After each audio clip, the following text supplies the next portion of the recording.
What's poppin', y'all? Akademiks made a big jump to Rumble. He's still going to be streaming everywhere, but Rumble is a video sharing and streaming platform that is kind of founded on free speech.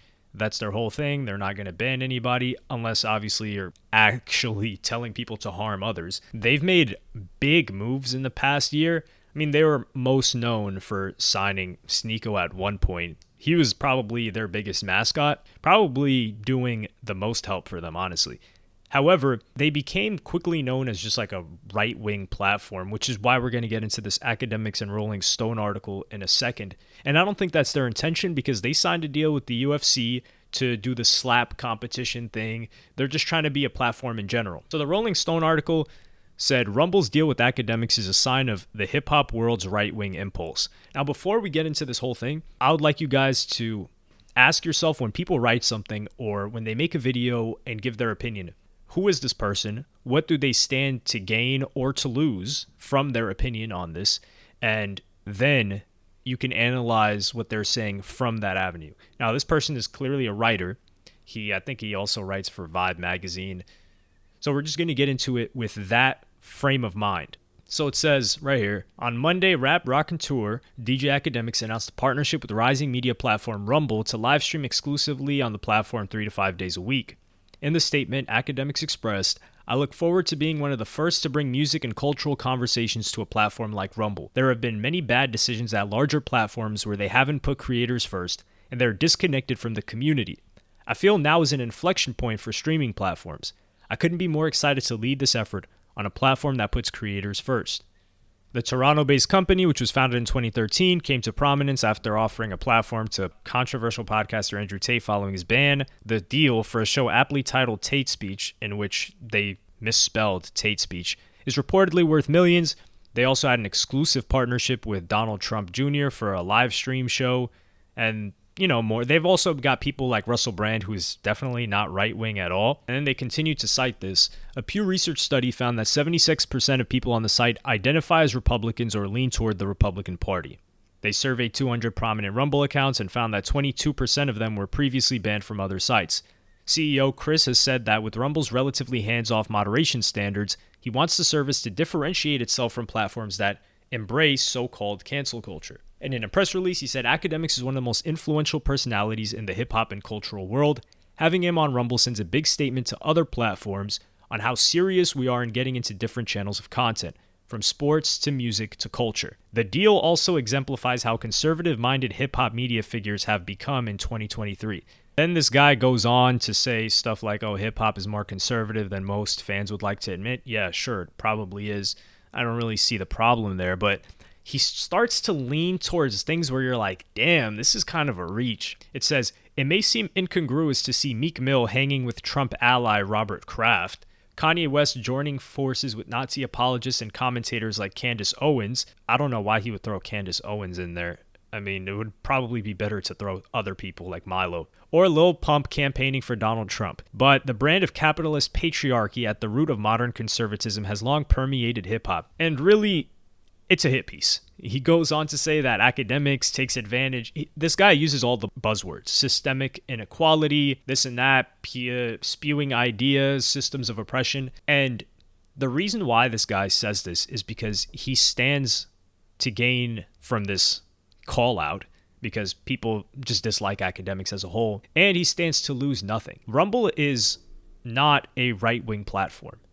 Now, if everybody's been banned from other places, and this is the one place that people aren't banned, of course it's going to have a larger percentage of that. But they're trying to expand content, which is why I think Akademiks and Gideon in particular were two great signees for this platform. And the problem here is censorship. So people like this guy's a writer. He doesn't create content. He's not uploading on YouTube. He's not streaming on Twitch. He's not doing anything content-wise other than writing for someone. So he has a job to write for this platform or whatever platforms he works for or publishers, whatever the case may be. So he's good in that front. So he doesn't have to worry. However, and I've seen this change personally. I talk about hip-hop. I don't talk about politics at all. With that being said, there's a lot of stuff you used to be able to say about hip-hop or just things in general that you can't say anymore on YouTube. So it's getting tighter.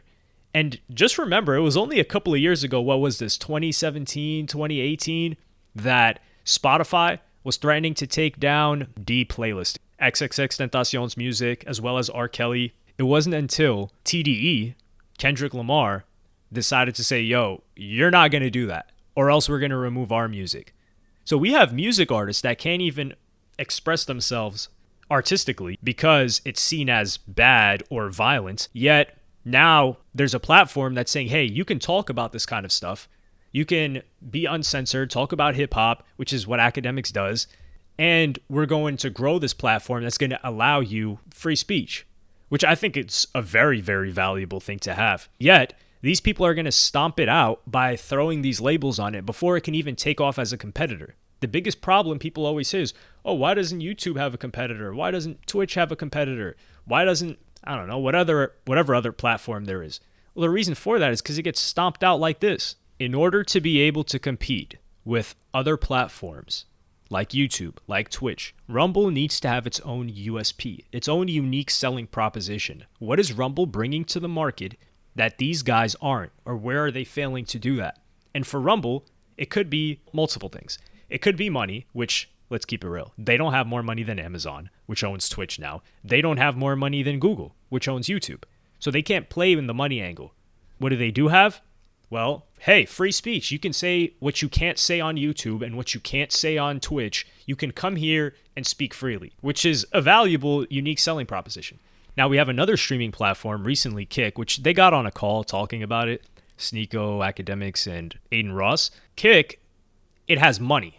Now, does Kick have as much money as Google or Amazon? No, but the unique selling proposition for Kick is, hey, we're going to give you a 95-5 split as a creator, as a streamer. Whereas Twitch was taking 50%, you're going to get damn near 100% now. That's enticing. And we're going to help you get set up. We're going to, their views, I'm not going to lie, their views kind of look crazy. But it seems like something where you're like, okay, this is valuable. It creates competition. Because the one thing we don't want is a platform to have a monopoly, which is kind of what's been going on. And then when you have people get used to watching different types of platforms, it becomes a good thing. Because if you guys remember, in the 2000s, the younger guys and girls that are watching might not remember this, but it was normal to look at a bunch of different websites.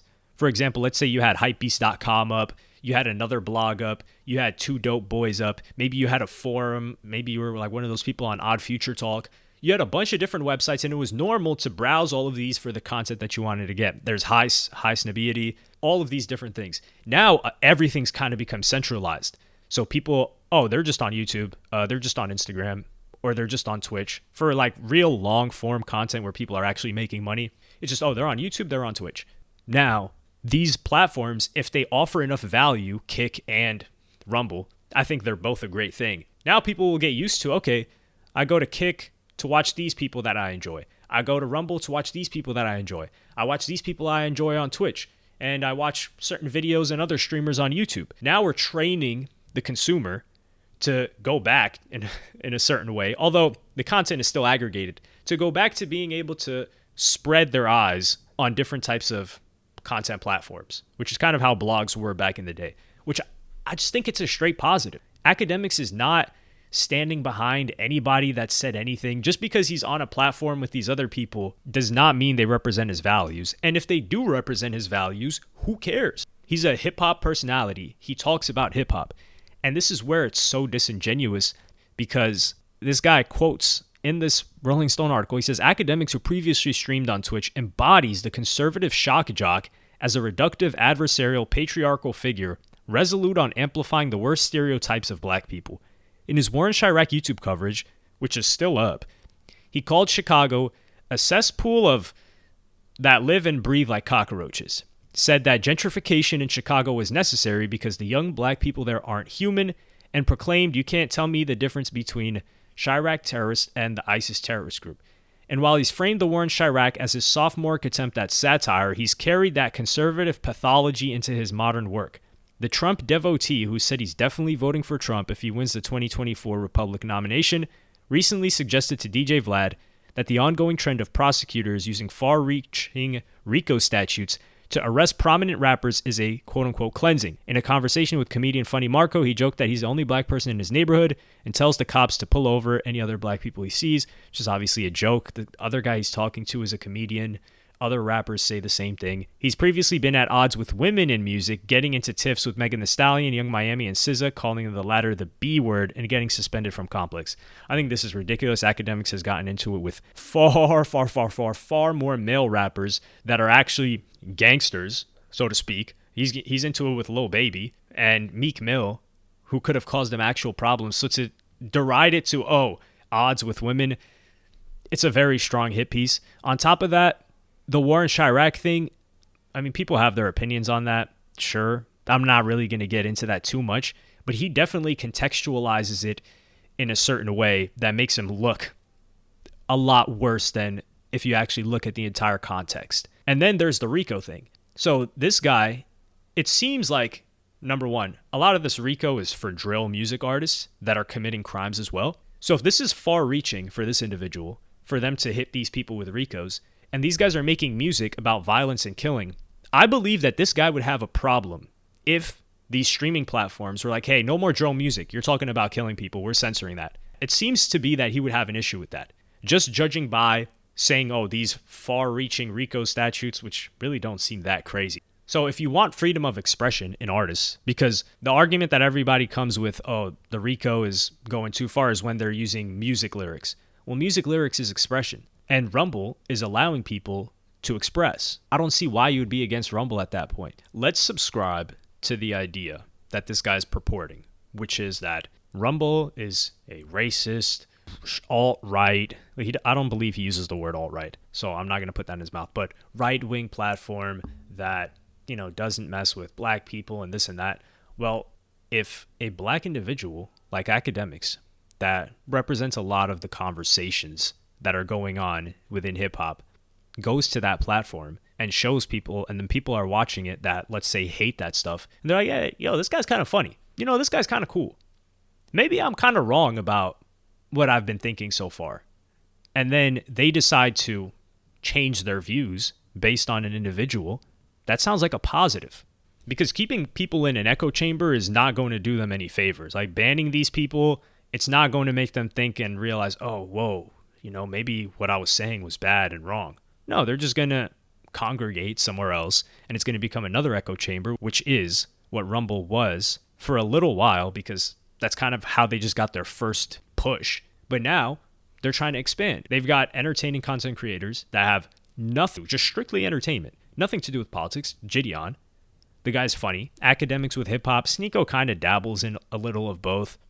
They also got, I believe they have Fresh and Fit on there with a deal, and Fresh and Fit don't really do anything political. They're kind of like dating sphere, but it's still entertainment. That's just strictly entertainment that has nothing to do with politics. So they're really strongly diversifying. And to just keep yourself stuck to, let's say, Twitch or YouTube, which this guy doesn't have any problem with, he's telling a lot of content creators to limit the amount of money that they can make and to just put their faith into a platform. For what reason? I think he would have a better understanding of the decisions that people like Akademiks and Gideon were making if he was even willing to put himself in their shoes and think, why did they make this decision? Is it a good decision overall for the economy surrounding people that create content or not? And I just think it's for people in legacy media, this is just something that they don't want to grasp or they refuse to. It's kind of like maybe like an old head versus, new head type of thing. And it doesn't help that people already kind of hate Akademiks for whatever reason. So it's no surprise that this is what happens. But let me know what y'all think in the comments. Is this a good move? Is this a bad move?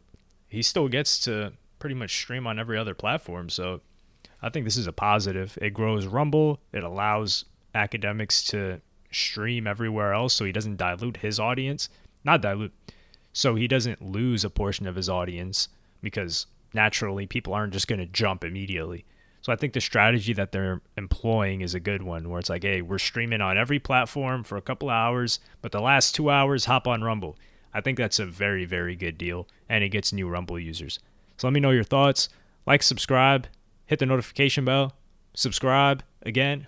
Thank you for watching. Peace.